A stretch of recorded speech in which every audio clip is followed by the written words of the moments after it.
सिक्किम में बादल फटने के बाद अचानक आई बाढ़ ने भारी तबाही मचाई है। इस दौरान सेना के 22 जवान लापता हो गए थे, उनमें ओडिशा के रहने वाले जवान सरोज बलिदान हो गए। सेना के अधिकारियों ने बलिदान सरोज कुमार के भाई को जानकारी दी थी। वीडियो कॉल के जरिए उनकी पहचान की गई। बाढ़ में अब तक 14 लोगों की मौत और 102 लोग की सूचना है। एम्स भुवनेश्वर में हर साल 250 से अधिक नए शिशु कैंसर रोगी आ रहे हैं। यह केवल ओडिशा के लिए ही नहीं बल्कि पश्चिम बंगाल, छत्तीसगढ़ और झारखंड जैसे पड़ोसी राज्यों के मरीजों के लिए भी इलाज के लिए एक उत्तम संस्थान है। एम्स भुवनेश्वर में बाल कैंसर का किफायती इलाज होता है। इसके परिणाम भी अब तक काफी बेहतर रहे हैं। केंद्रीय गृह मंत्री अमित शाह शुक्रवार 6 अक्टूबर को राजधानी दिल्ली में वामपंथी उग्रवाद पर एक समीक्षा बैठक की अध्यक्षता करेंगे। इस बैठक में बिहार, ओडिशा, महाराष्ट्र, तेलंगाना, मध्य प्रदेश, झारखंड, आंध्र प्रदेश, छत्तीसगढ़, पश्चिम बंगाल और केरल राज्यों के मुख्यमंत्रियों, गृह मंत्रियों या उनके प्रतिनिधि भाग ले सकते हैं। ये वो राज्य हैं जो वामपंथी उग्रवाद या नक्सली समस्या से प्रभावित हैं। शादी का झांसा देकर युवती के साथ यौन उत्पीड़न करने के मामले में गायक सौरीन भट्ट की परेशानी बढ़ने वाली है। 7 अगस्त को महिला थाने में हाजिर होने के बाद से वह पुलिस की पकड़ से बाहर हैं। ऐसे में उनके खिलाफ 11 सितंबर को लुक आउट सर्कुलर जारी किया गया। उनके बैंक अकाउंट भी फ्रीज कर दिए गए हैं। सीएजी रिपोर्ट में कहा गया है कि राज्य में 1 अप्रैल 2016 से प्रधानमंत्री आवास योजना ग्रामीण लागू की जा रही है, जिसका उद्देश्य जर्जर और कच्चे मकानों में रहने वालों को 2022 तक बुनियादी सुविधाओं से युक्त आवास उपलब्ध कराना है।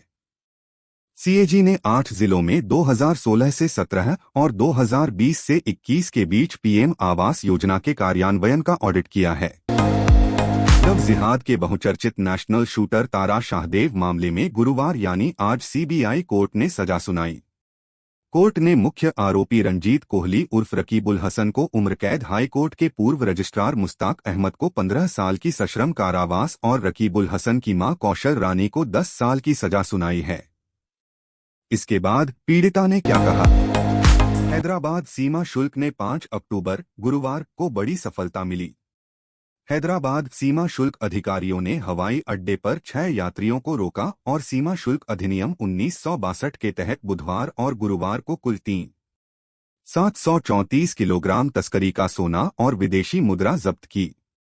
इस बात की जानकारी सीमा शुल्क विभाग की एक विज्ञप्ति में दी गई। सीबीआई ने सीबीएफसी के खिलाफ फिल्म का सर्टिफिकेट देने के बदले घूस लेने के मामले में केस दर्ज किया है। तमिल अभिनेता विशाल ने सीबीआई को शिकायत देकर आरोप लगाया था कि उनसे फिल्म के सर्टिफिकेट के लिए सितंबर 2023 में 7 लाख रुपए की घूस मांगी गई थी। अभिनेता विशाल ने कहा था कि उन्होंने फिल्म के लिए सर्टिफिकेट के बदले बोर्ड को 6.5 लाख रुपए दिए थे।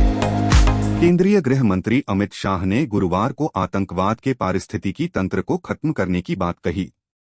केंद्रीय मंत्री शाह ने कहा कि हमें न केवल आतंकवाद से लड़ने की जरूरत है बल्कि इसके पूरे पारिस्थितिकी तंत्र को भी खत्म करने की जरूरत है।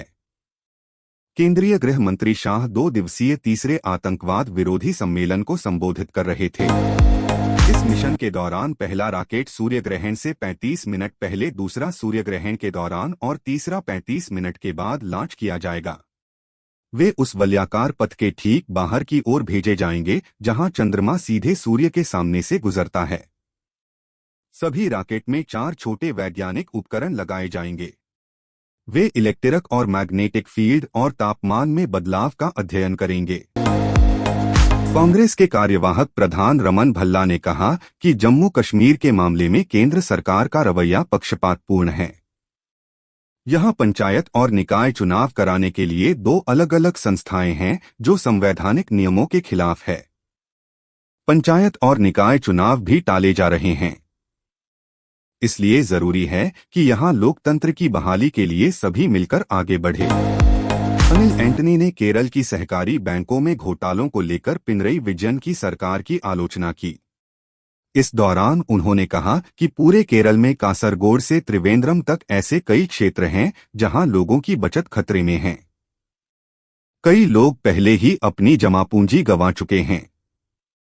उन्होंने कहा कि सीपीआईएम सरकार में केवल भ्रष्टाचार बढ़ा है। कर्नाटक की राजधानी बेंगलुरु में आवारा पशुओं को लेकर शहरी नगर निकाय की एक रिपोर्ट सामने आई है। इस रिपोर्ट में बताया गया है कि बेंगलुरु में कुल 2,79,335 आवारा कुत्ते हैं।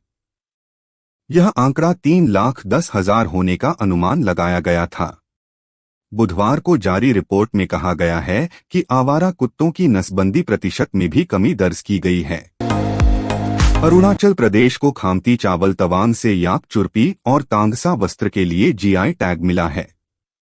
बता दें, खामती चावल नामसाई जिले में उत्पादित चिपचिपा चावल की एक किस्म है। यह अपने स्वाद के लिए जाना जाता है।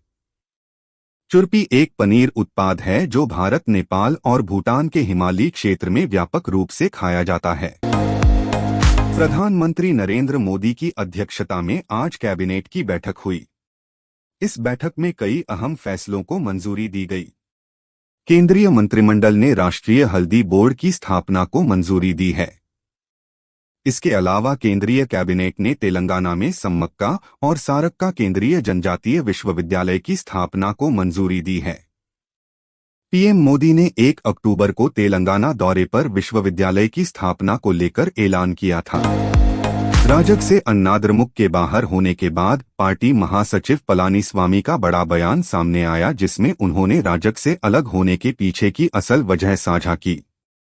अन्नाद्रमुक महासचिव ने बताया कि राज्य में हो रही घटनाओं को लेकर पार्टी कार्यकर्ताओं की भावनाओं का सम्मान करते हुए अन्नाद्रमुक ने भाजपा नीति गठबंधन से बाहर निकलने का फैसला किया। सिक्किम में बादल फटने से तबाही मच गई है। तीस्ता नदी में अचानक आई बाढ़ में सेना के 23 जवान भी लापता हो गए हैं। वहीं 2 नागरिकों की मौत हो गई है। इस बीच पश्चिम बंगाल की मुख्यमंत्री ममता बनर्जी ने 23 सैनिकों के लापता होने की खबर पर चिंता जताते हुए बंगाल सरकार की तरफ से मदद करने का वादा किया है।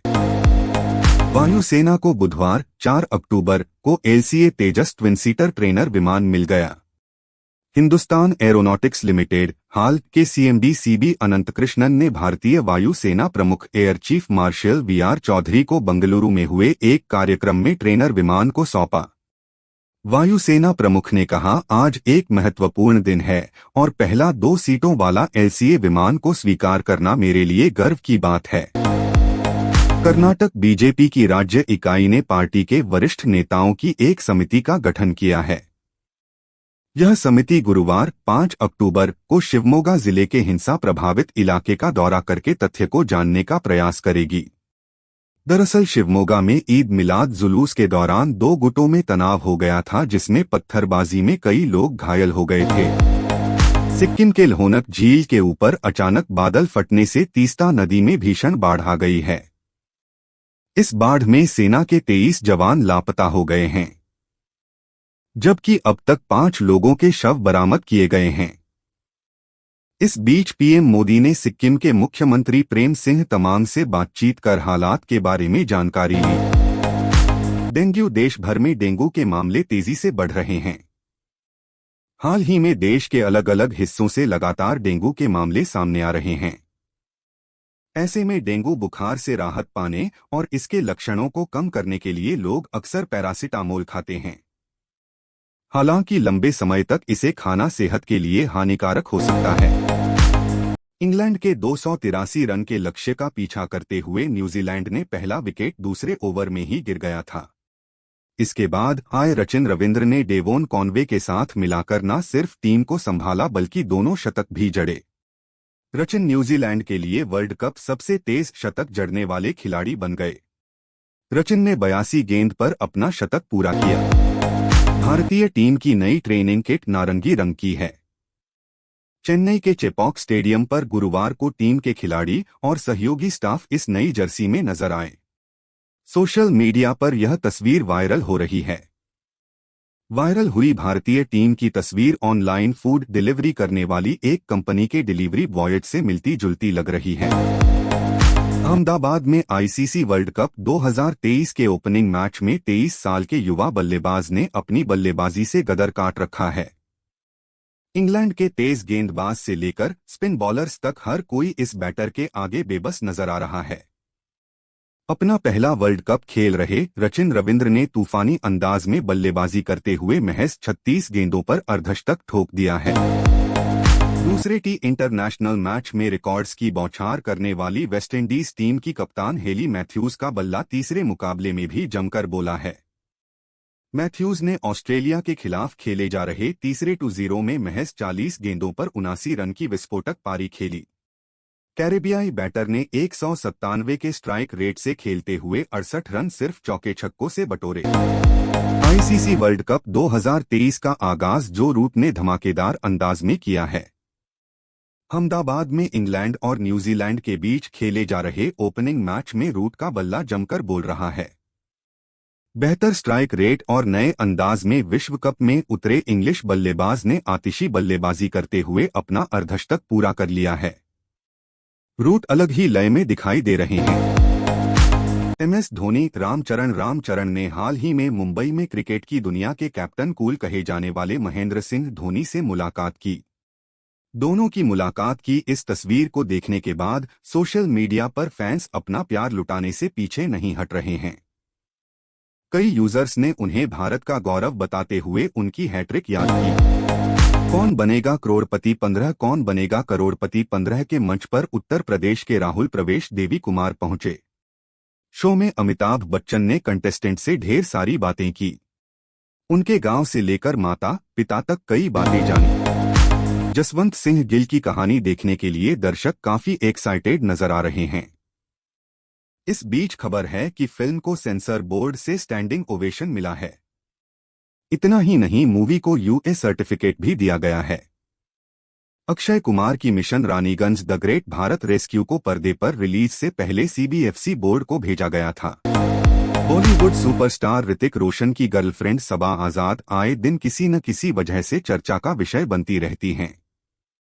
मौजूदा समय में सबा का एक लेटेस्ट वीडियो सोशल मीडिया पर सामने आया है। इस वीडियो में सबा पैपराजी पर भड़कती हुई नजर आ रही हैं और उनसे फोटो खींचने के लिए मना करती दिखाई दे रही हैं।